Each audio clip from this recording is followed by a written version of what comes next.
اور پھر حیات کے ہم حیات کے بارے میں بات کر رہے ہیں کہ حیات کے نہر کے اندر اس کو ڈال دیا گیا ہے، اور پھر بیان فرمایا کہ اب وہ دوبارہ سے اگے گا، ایسے زندگی ملے گی جیسے بیج کو ملتی ہے اور پھر وہ پودا بن جاتا ہے۔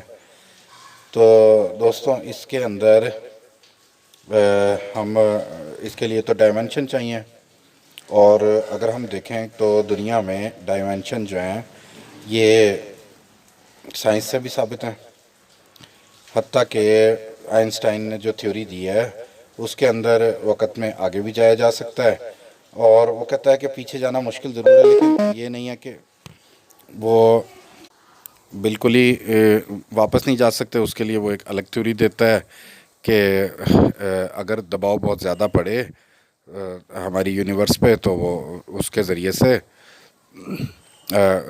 ماضی میں بھی جایا جا سکتا ہے۔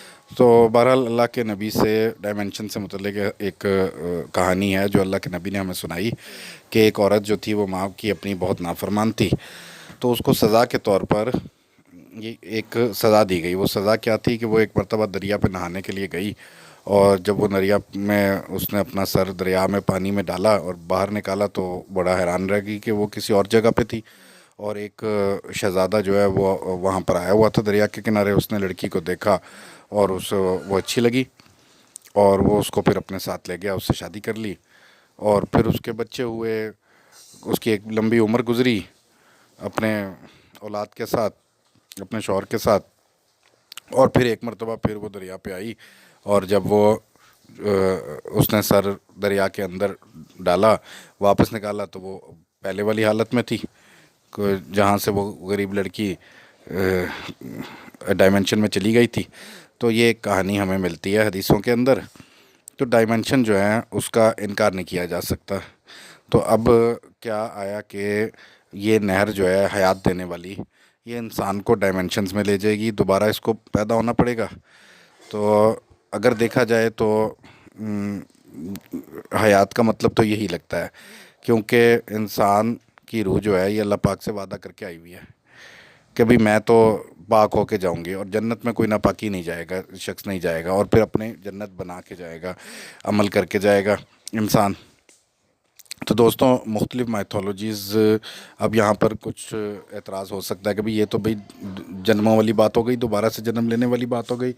تو ہاں، ہندو مذہب کے اندر بھی جنم ہے، بدھ مذہب کے اندر بھی جنموں کی بات ہے، تو یہ کیسی بات کر دی میں نے؟ تو دوستوں میں نے عرض کی تھی کہ میں صرف وہ چیزیں عرض کر رہا ہوں کہ جو میتھولوجیز موجود ہیں اس کے متعلق، تو بس ان کو بیان کرنا ہے، عرض کرنا ہے ان کو۔ تو جو ہندو میتھولوجی ہے جنموں والی، وہ تو مسلمانوں سے بالکل مختلف ہے۔ وہ مسلمانوں میں تو بس 2 جنم کا تصور ہے کہ بھئی دنیا میں آئے اور اس کے بعد پھر آخرت شروع ہوئی، اور اس کے اندر پھر قیامت کا میدان، اور قیامت کے میدان کے بعد پھر فیصلہ ہو جائے گا کہ کہاں رہنا ہے ہمیشہ ہمیشہ ان لوگوں نے۔ اور جبکہ ہندو میتھولوجی جو ہے اس کے اندر تو جنم دوبارہ لے کر تو کسی بھی چیز میں، جانور میں، پودے میں، اس میں انسان آ جاتا ہے، اور پھر یہ کہ جب تک کہ وہ بالکل پاک نہیں ہو جاتا، بالکل ہی اس کے قابل نہیں ہو جاتا، تو اس وقت تک آخرت کے قابل نہیں ہو جاتا۔ آخرت سے مراد مسلمانوں والی آخرت نہیں ہے، بلکہ ان کے ہاں یہ میتھولوجی ہے کہ وہ وشنو کے اندر سما جاتے ہیں، وہ مکت ہو جاتے ہیں۔ تو اس قسم کا ان کا تصور ہے جو کہ مسلمانوں سے بالکل مختلف ہے۔ 7 جنموں کی بات بھی وہ لوگ کرتے ہیں کہ 7 جنم ہوتے ہیں، اور جب تک کہ وہ اپنے دنیا میں ہر جنم کا کفارہ نہیں دے دے گا، دنیا میں ہی پیدا ہو کے دنیا کی تکلیفیں اٹھا کر، تو اس وقت تک وہ مکت نہیں ہوگا، اور آخرکار پھر وہ مکت ہو جاتا ہے جب وہ صحیح ہو جاتا ہے۔ یہ اس قسم کا تصور ہے۔ جبکہ بدھ مذہب کے اندر یہ ہے کہ وہ پودوں کے اندر روحیں کہیں پہ بھی نہیں جاتی دنیا سے نکل کے، اور وہ پودوں کے اندر اور جانوروں کے اندر وہ آ جاتی ہیں۔ وہ ایک جیسے سے تقریباً ایک ہی علاقے کے مذہب ہیں دونوں۔ البتہ ہو سکتا ہے کہ یہ میتھولوجی بھی دونوں مذہبوں نے، بدھ نے بھی اور ہندوؤں نے بھی، زوراسترزم سے جو کہ فارسیوں کا پرانا مذہب ہے، اس سے یہ انسپائریشن لی ہو، اور یہ جو مذہب ہے یہ اسلام کے قریب ترین مذہب ہے۔ اس میں اللہ پاک کی ذات کو بیان کیا گیا ہے، اہورا مزدا کے نام سے اور شیطان کو اینڈرومینیا کے نام سے. لیکن اس مذہب میں بہرحال شیطان کو بھی خدا مانتے ہیں وہ لوگ. اور لیکن باقی زیادہ تر چیزیں جو ہیں وہ مسلمانوں سے میچ کرتی ہیں. جیسے کہ زراسٹ نبی جو ہیں ان کے پاس ایک فرشتے کا آنا اور اس کے بعد پھر آخرت کا تصور.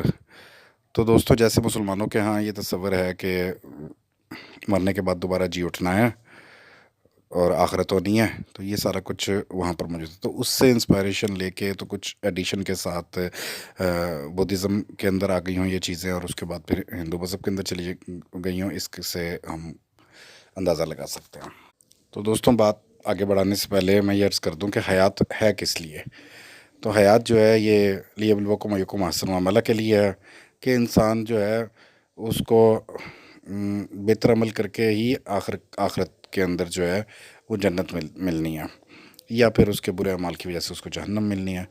تو جو روح اللہ تعالیٰ سے عہد کر کے آئی ہے کہ میں بہتر عمل کروں گی اور اس جنت کے قابل ملوں گی، تو اب یہ جہنم سے جو شخص نکلا ہے ایک معمولی سے ایمان والا، بہت ہی کم ایمان ہے، تو صرف اس شخص کو دوبارہ حیات دی جائے گی اور اس کے بعد پھر اس کا نیکی اور بدی کا سلسلہ دوبارہ شروع ہوگا، اور پھر وہ اپنی جنت بنا کر دوبارہ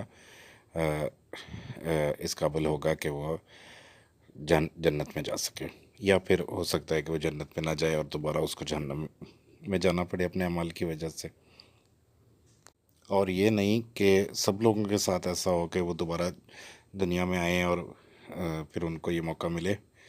تو یہ صرف ان لوگوں کے لیے ہے جو حدیث میں بیان کیا گیا ہے کہ کن لوگوں کو نکالا جائے گا جن کے دل میں معمولی سا بھی ایمان موجود ہوگا، تو ان کو جہنم سے نکال لیا جائے گا، اور اس کے بعد پھر ان کو اس نہر کے اندر، حیات کی نہر کے اندر اس کو ڈال دیا جائے گا. اور یہ صرف اسی وقت پاسبل ہے کہ جب ڈائمینشنز موجود ہوں. باقی اللہ پاک اور اللہ کے رسول بہتر جانتے ہیں، حقیقت جانتے ہیں.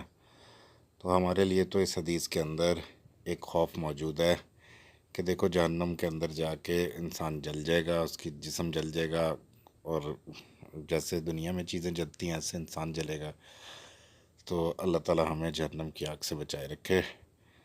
تو وآخر دعوانا ان الحمد للہ رب العالمین.